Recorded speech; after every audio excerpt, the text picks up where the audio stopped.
Tu penses qu'il faut être un génie de N8N ou des appels API pour vendre des workflows à plusieurs milliers d'euros? Ça, c'est l'idée reçue numéro un qui bloque énormément de freelance. Le mois dernier, l'équipe officielle de N8N a validé et publié 3 de mes workflows sur leur site officiel. Et si j'en suis là, c'est pas parce que je crée des workflows ultra complexes. La valeur, elle se trouve dans l'efficacité de mes workflows et la réponse à un besoin business concret. Dans cette vidéo, je te livre 26 secrets et une astuce bonus pour builder 10 fois plus vite qu'avant. L'objectif, c'est de transformer ta manière d'utiliser N8N pour que tu puisses te concentrer sur la logique stratégique de tes clients et non pas lutter avec l'outil. Parce que si tu stagnes sur des détails techniques pendant des heures et des heures, tu passes vraiment à côté de l'essentiel. Le but, ça va vraiment être de dépasser ce cap avec ce que je vais t'expliquer maintenant.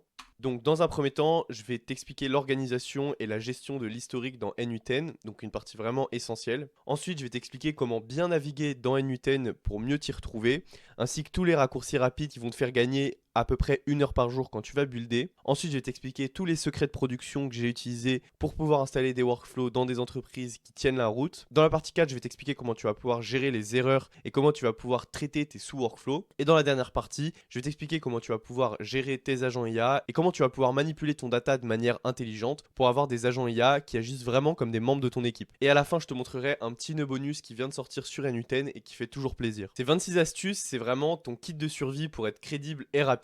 Mais attention, maîtriser N8N, c'est seulement une partie de l'équation. Savoir qui a besoin de tes automatisations et comment leur présenter, c'est à ce moment-là que ton business y commence vraiment. Donc à la fin de la vidéo, je te donnerai l'accès à mon groupe privé où je donne pas seulement des templates prêts à l'emploi, je t'apprends surtout mes méthodes d'outreach préférées pour transformer ces compétences techniques en une activité de freelance sérieuse. Mais d'abord, on va s'attaquer à la productivité pure avec la première astuce de cette vidéo. Donc dans cette partie 1, au niveau de l'organisation et de l'historique, la première chose à savoir, c'est comment tu vas ajouter plus rapidement des sticky notes. Donc les sticky notes, c'est des petits post-it. Et donc tu vas faire Maj S et ça va ajouter une sticky note qui est directement sélectionnée. Et donc ça, tu vas voir, c'est très pratique pour écrire des choses directement sur le Canva de ton workflow, soit pour te rappeler de comment ça fonctionne quand tu reviendras sur un workflow, ou sinon pour publier des templates. Ensuite, donc la deuxième astuce, ça va être dans ces notes, justement ces sticky notes, et bah tu vas écrire du markdown. Donc le markdown, c'est quoi? C'est une convention d'écriture. Et si tu veux, tu peux écrire comme tu le vois ici, j'ai mis quelques exemples. Donc tu peux mettre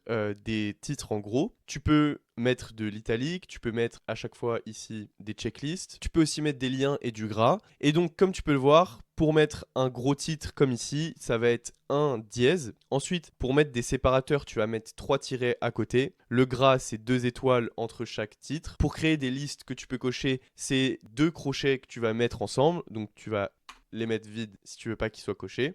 Ensuite, donc là, c'est pareil. Là, pour mettre des titres, c'est toujours les dièses. Mais de toute façon, t'as pas vraiment besoin d'apprendre ça. Tu vas le comprendre au fur et à mesure. Mais le meilleur moyen, c'est de demander à une IA de te rédiger un sticky note en Markdown. Et tu vas voir, il va te faire quelque chose de super. Tu auras juste à copier-coller. Ensuite, au niveau du code couleur, alors là, je vais t'expliquer le code couleur que moi, j'utilise pour publier mes templates.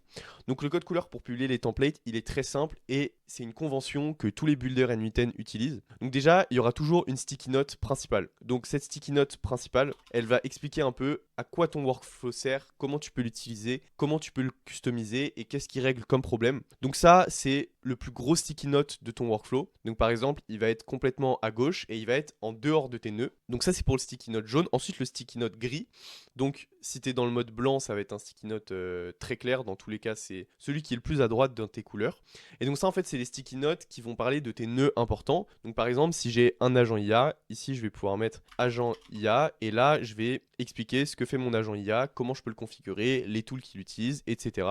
Et ensuite, à chaque fois que j'ai un nouvel agent IA ou un nouveau nœud, et ben, je vais dupliquer ça et je vais numéroter de 1 à le nombre de nœuds qu'on a. Et donc ça, c'est ce qui va constituer vraiment les infos sur mon workflow. Et enfin, il y a la couleur rouge qu'il faut utiliser à bon escient pour que ce soit intéressant. La couleur rouge, ça va être tout ce qui est warning. Donc par exemple, s'il faut remplacer un webhook, s'il faut mettre ses credentials quelque part, s'il faut faire une connexion ou personnaliser quelque chose, enfin s'il faut modifier la template au final, on va utiliser une sticky note rouge pour prévenir les gens que sans ça, le workflow ne fonctionnera pas. Après, au niveau des conventions, ça c'est les conventions pour publier des templates. Mais évidemment, vous pouvez faire comme vous voulez sur vos workflows, il n'y a pas de règle, mais utiliser ça, ça peut être très bien parce que vous allez voir, ça crée quelque chose d'uniforme dans tous nos workflows et c'est pratique pour la suite. Ensuite, au niveau du renommage express, donc là, je vais prendre un exemple, je vais rajouter un nœud 7 pour vous montrer. Donc vous voyez, là, j'ai un nœud qui n'est pas renommé. Si je le clique et que je fais espace, là, je peux renommer, je peux écrire 7 par exemple. Et quand je fais entrer,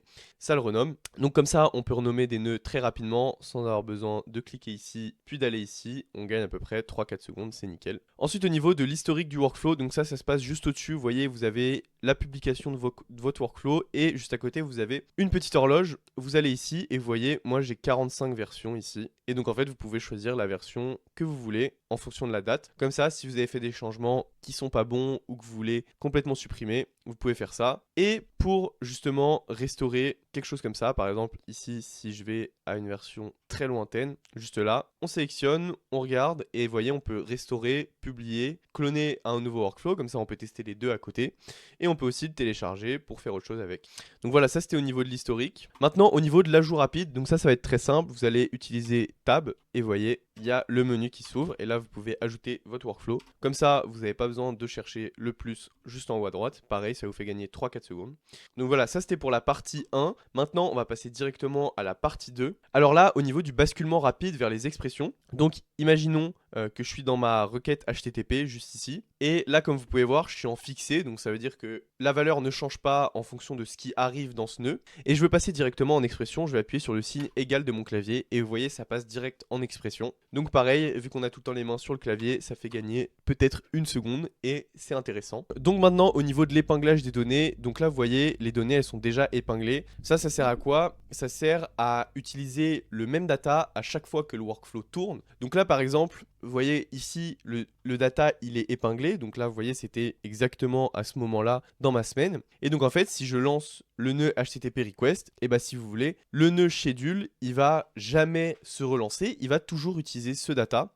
Et donc ça, c'est très important parce que, imaginons, vous testez une suite d'agents IA, mais vous voulez tester seulement le troisième. Et bah, vous pouvez pin les deux premiers. Comme ça, à chaque fois que vous allez justement lancer ce troisième agent IA, il n'y a pas les deux premiers qui vont se lancer et qui vont vous faire perdre de l'argent. Donc ça, très très important, et vous allez juste venir ici, donc vous allez exécuter votre workflow, et une fois qu'il a été exécuté, une seule fois, et que vous avez récupéré le data qui vous intéresse, vous allez épingler juste ici. Ensuite, au niveau des données fictives, donc ça, c'est du même acabit que pour épingler. Vous allez rentrer dans le nœud, vous allez cliquer sur le petit stylo et donc là vous allez pouvoir modifier, par exemple au lieu de Wednesday je peux mettre Tuesday et en fait ça va vous permettre, par exemple si vous n'avez pas encore les accès à un webhook ou à ce genre de choses, vous allez pouvoir rajouter les données de test et vous pouvez même mettre un nœud JavaScript juste avant pour créer des données de test et comme ça vous voyez là maintenant c'est Tuesday et je peux tester mon workflow tranquillement. Et donc le raccourci pour épingler, vous allez juste sélectionner votre nœud et vous allez cliquer sur P, donc pour pin, et en fait vous allez pouvoir faire ça à chaque fois et ça c'est très pratique parce que imaginons que ce nœud je peux pas l'épingler parce que c'est un nœud qui ne peut pas être épinglé, par exemple un nœud wait ou ce genre de choses. Et ici j'ai un autre nœud que je veux épingler, bah en fait ça veut dire que je peux pas sélectionner tous les nœuds et faire directement pin parce que celui du milieu il marche pas. Donc c'est très pratique, on peut juste cliquer ici et aller très rapidement. Donc ça vraiment game changer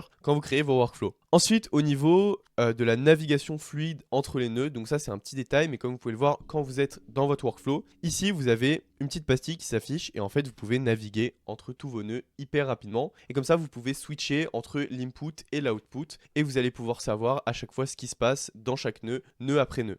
Ensuite au niveau de la désactivation rapide, donc ça pareil c'est comme l'épinglage, vous sélectionnez le nœud, vous cliquez sur D et c'est fait. Vous voyez juste ici, c'est exactement comme l'épinglage et ça pareil c'est très pratique s'il y a un nœud qui fonctionne pas et qu'on veut juste le passer à autre chose, et ben on peut le désactiver juste ici avec le D.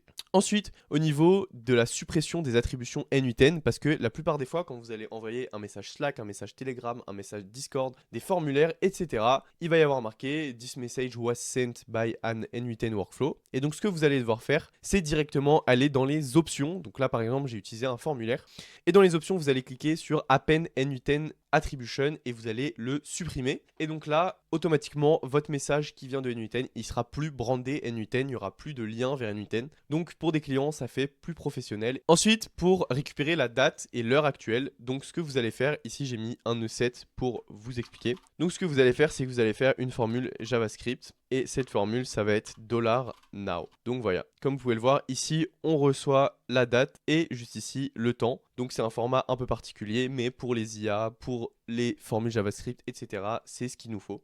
Et donc si on veut formater cette date, bah il y a un formatage de date directement intégré. Donc là, comme tout à l'heure, on va créer notre formule JavaScript et qu'il faut passer en expression, voilà. Et donc là, il sort directement ici. Et ce que vous allez pouvoir faire, vous allez faire .format juste ici, et en fait vous allez pouvoir choisir un format. Donc comme vous pouvez le voir, il y en a plein ici, ils sont tous cités, et donc par exemple, voilà, on peut en prendre un peu au pif. Par exemple, on prend lui, et voilà, 18 février 26, donc là on a notre format qui vient d'être changé. Donc ça peut être pratique si on envoie des dates à des humains qui n'ont pas été formatés. Après pour les IA et ce genre de choses, c'est pas forcément obligé.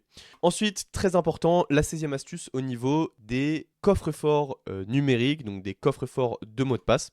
Donc en fait, si vous voulez, quand vous allez interagir avec un service, la plupart du temps, ils vont vous demander d'envoyer un header. Donc par exemple, ici, vous allez mettre authorization, voilà, et vous allez mettre par exemple X API key. Et ici, vous allez renseigner votre clé API, mais ça c'est très mauvais. Déjà parce que c'est pas une vraie protection, vos clés elles sont accessibles à tout le monde quand vous faites la requête si elle est interceptée.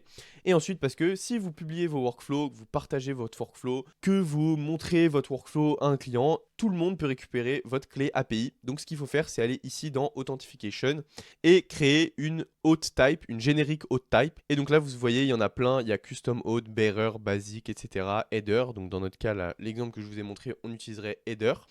Et donc ça c'est très important à utiliser. Si vous voulez voir le tuto complet, j'ai fait une vidéo sur ma chaîne au niveau de la sécurité N8N parce que c'est très important. Donc foncez la voir, c'est vraiment important et ça va vraiment level up votre game N8N au niveau des clients. C'est un peu comme les astuces, vous n'allez pas gagner du temps mais vous allez vraiment gagner en crédibilité. Ensuite au niveau des raccourcis zoom, donc le 1 c'est pour dézoomer, le 0 c'est pour zoomer au centre du workflow à fond. Donc 1 on voit tout le workflow, 0 on zoome au centre. Voilà, sinon très important pour zoomer, l'une des meilleures astuces selon moi c'est espace molette. Espace molette, selon où on met donc notre curseur, ça va zoomer directement à l'endroit. Donc ça c'est le meilleur truc selon moi pour naviguer sur N8N. Vous voyez, ça rend la navigation hyper rapide. Ensuite au niveau des workflows d'erreur, donc alors là vous allez rajouter un error trigger. Vous créez un nouveau workflow, vous rajoutez votre error trigger. Pareil, j'ai fait une vidéo complète là-dessus, comment vous pouvez log vos workflows, etc. Et donc en fait, error trigger, une fois que vous avez créé ce workflow et qu'ici vous avez mis un service qui vous permet de vous avertir quand vous avez une erreur, à chaque fois vous allez pouvoir venir ici et vous allez aller dans error workflow et comme vous pouvez voir juste ici, donc là il y a la vidéo d'aujourd'hui qui s'affiche, mais moi c'est ça mon logger d'erreur. Ensuite vous allez save et une fois que vous avez save, à chaque fois qu'il y a un workflow qui est en erreur dans votre instance complète, ça va envoyer une notif. Ensuite au niveau des variables du workflow, donc quand votre workflow il s'active, je vais essayer de vous montrer sur le cron de tout à l'heure.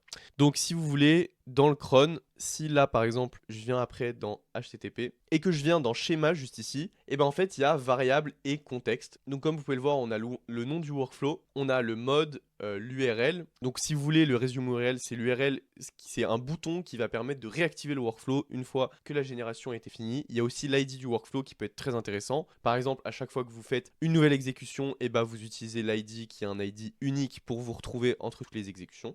Donc voilà, ça c'est au niveau des variables, ça peut être très intéressant quand vous créez des workflows. Ensuite, au niveau des spécifications des entrées des sous-workflows, donc quand vous créez un sous-workflow pour un agent IA par exemple, vous allez pouvoir spécifier ce que vous voulez. Donc par exemple, si c'est un agent IA qui est connecté sous ce workflow, vous allez mettre accept tout le data parce que vous allez vouloir que votre agent IA ait le plus de contexte possible. Mais par exemple, si c'est un service qui demande des entrées spécifiques ou qui demande des clés JSON très précises, et ben vous allez pouvoir ici définir un exemple JSON et c'est votre agent IA qui va lui connaître ce schéma et qui va devoir le remplir en conséquence. Et sinon, si vous voulez pas le faire en JSON, et ben vous pouvez directement ajouter des noms. Donc par exemple ici, je peux mettre l'ID et donc mon workflow parent va devoir remplir l'ID pour que ce workflow se déclenche. Et vous avez plusieurs types évidemment à chaque fois. Ça peut être un booléen par exemple et ça peut être complètement autre chose. Donc ça c'est pour les sous-workflows. Donc au niveau des sous-exécutions, si j'envoie un message pour connaître mes prochaines disponibilités, vous voyez, il va appeler le tool et le tool, il va renvoyer quelque chose. Et donc, vous voyez, il vient de finir d'appeler son tool et quand on clique sur le tool, en fait, on va pouvoir voir la sous-exécution et ça va nous ouvrir directement une nouvelle fenêtre. Et ici, on a l'exécution qui vient d'arriver.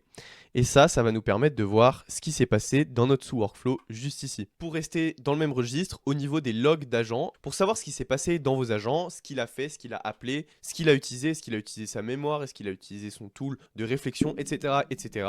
Et ben vous allez pouvoir venir dans les logs. Et donc vous voyez là, dans notre sous-workflow, il a input donc le session ID, l'action, le chat input. Et en fait, si vous voulez, vu que là, on n'a pas spécifié de data particulièrement, il a tout envoyé. Et notre workflow a répondu qu'on est disponible. Donc là, le sous-workflow, il est réglé pour trouver la disponibilité dans la prochaine heure. Donc là, on sait qu'on est disponible dans la prochaine heure vu qu'on a paramétré le workflow comme ça. Et la dernière astuce pour cette partie 4, ça va être l'astuce de copier à l'éditeur. Donc imaginons que vous venez de lancer, donc comme ici, votre workflow et que vous trouvez que ça bug ou c'est pas ce que vous voulez au final. Ici, vous avez un petit bouton Copy to Editor. Et ça, si vous voulez, ça va vous permettre de pin justement, donc d'épingler les données et comme ça vous allez pouvoir manipuler les données qui ont déjà été faites directement dans votre Canva. Vous allez pouvoir changer des choses, vous allez pouvoir relancer seulement certains nœuds et comme ça pour le debug ça va être hyper pratique. Vous avez les nœuds qui sont déjà passés, vous voyez exactement ce qui s'est mal passé, ce qui s'est bien passé et vous pouvez modifier en fonction de ce que vous voyez directement sur votre Canva. Maintenant pour la dernière partie, la partie 5 au niveau de la gestion IA et du data. Donc d'abord ça c'est une nouvelle fonctionnalité dans n8n, c'est un human in the loop. Donc si vous voulez, on rajoute un humain dans la boucle, ça peut être très intéressant pour nos workflows. J'ai aussi fait une vidéo sur ça la dernière fois. Et donc par exemple, imaginons que je veux ajouter un événement à mon calendrier. Je vais lui demander d'ajouter donc un événement dans mon workflow. Et là, comme vous pouvez le voir, il est en train d'utiliser son nœud send and review. Et donc vous voyez, il me demande de agent want to call create, voilà. Et je peux faire approve. Et donc là, j'ai approuvé. Donc là, comme vous pouvez le voir, ça n'a pas vraiment ajouté dans mon calendrier parce que je ne dois pas le faire. Mais en fait, si vous voulez, ici, on peut modifier ça. Donc par exemple, là, je peux mettre, hop, que tout est fait par l'IA. Et si je lui redemande directement, et bah cette fois, il va pouvoir modifier, donc customiser le message, création d'un événement, tournée vidéo school de 12h à 13h demain. Et moi, j'approuve. Donc là, comme tout à l'heure, ça marche pas parce que je lui ai pas donné mon email, mais au final, ça marcherait. Et donc ça, c'était pour le Human in the Loop. Comme vous pouvez le voir, c'est très pratique pour les agents IA. Pareil, dans ma vidéo sur la sécurité, j'ai expliqué complètement comment vous pouvez utiliser le Human in the Loop. Donc je vous laisse aller la voir si vous voulez voir ça en détail. Comment vous pouvez utiliser ça avec Telegram, Gmail, Slack, etc. pour justement arrêter de dépenser trop de tokens quand vous avez des tâches qui sont crucial que vous faites faire à vos agents IA. Maintenant, au niveau de la standardisation des entrées, donc imaginez que vous recevez des messages de plusieurs sources. En fait, vous allez connecter vos sources directement à un nœud set. Et donc là, par exemple, vous allez créer un field message. Et vous allez voir, donc moi j'ai reçu donc ce message. Et en fait, vous allez le drag ici. Donc ça, c'est votre premier message. Et ensuite, ce que vous allez faire, c'est que vous allez ajouter directement 2 barres. Vous allez faire algr plus le 6. Et ensuite, imaginons que cette fois-ci, vous recevez votre message de Telegram. Donc là, j'ai envoyé un message. Et donc là, ça bug. Et ça aurait bugué dans votre autre nœud. Mais si vous venez ici, comme vous pouvez le voir, j'ai envoyé salut. Et donc là, par exemple, vous voyez, là, c'est JSON message texte. Et donc là, vous allez prendre votre formule juste ici. Vous allez l'ajouter au milieu. Et donc là, en fait, en fonction de l'entrée qui arrive directement dans votre nœud set, et bah, ça va choisir celle qui existe. Et comme ça standardise toutes les entrées. Et donc là, cette fois, si je réessaye, comme vous pouvez le voir, on a eu le message qui viennent de Gmail ou directement de Telegram. Et donc maintenant, pour la dernière astuce, juste avant l'astuce bonus, donc l'option Continue on Error. Imaginons que je traite énormément de lignes dans mon sheet, mais le problème, c'est qu'il y a certaines lignes qui sont vides, ça peut arriver. Et bah, ce que je vais faire, c'est que je vais aller dans Settings et je vais mettre déjà Always Output Data pour que la boucle elle puisse continuer son chemin même sans data. Et sur l'erreur, je vais mettre Continue. Sinon, imaginons que j'ai 6000 lignes, mon workflow il s'arrête à la 3000e ligne. Et bah, ça pose problème pour moi, c'est des actions manuelles alors que toutes les autres lignes d'après sont remplies. Donc, ce que je vais faire, c'est que je vais mettre On Error Continue et Always Output Data. Et comme vous pouvez le voir, là, mon sheet il est complètement vide, il n'y a même pas de sheet. Et pourtant, je vais quand même pouvoir l'exécuter. Ça va quand même rentrer dans ma boucle et le nœud JavaScript, il va quand même passer. Comme vous pouvez le voir ici, on a bien output un message et on a fait ce qu'on voulait. Et la boucle, elle va continuer son chemin avec les lignes d'après qui sont complètement remplies, elles. Donc ça, c'est vraiment pratique quand vous avez des workflows qui traitent énormément d'items et ça peut arriver assez vite. Vous allez voir si vous faites de la génération de leads. Donc vraiment, pensez à bien paramétrer vos nœuds et il y a certains nœuds évidemment où ça va être complètement l'inverse. Ça va être crucial qui fonctionne. Donc vous allez pouvoir mettre une erreur par exemple. Donc ça, c'est une petite astuce en plus. Petite erreur. Et là, par exemple, vous allez pouvoir mettre stop N error, et comme ça, vous êtes sûr et certain que si ce workflow bug et qu'il y a une erreur, et bah vous allez pouvoir le savoir et ça reviendra sur votre trigger d'erreur juste ici, comme je vous ai montré auparavant. Et donc la dernière petite astuce, c'est donc l'astuce bonus. Donc cette astuce bonus, c'est quelque chose qui vient d'arriver sur N8N, j'en avais fait un reel. C'est pour traquer le temps qu'on vient d'économiser, mais on va le traquer dynamiquement, puisque historiquement dans N8N, en fait vous allez dire par exemple, à chaque fois que ce workflow il tourne, même s'il tourne sur 6000 items, il va me faire gagner 15 minutes. Donc au lieu d'écrire, plutôt 1500 minutes, au lieu d'écrire 15 000 messages, et bah je vais te faire tourner ce workflow, il va tourner pendant 6 heures, et donc ça va me faire gagner tant de temps. Sauf que maintenant, il y a un truc sympa qui est donc le calcul de temps dynamique. Donc, on va choisir ce nœud time saved, on va le copier dans JavaScript directement.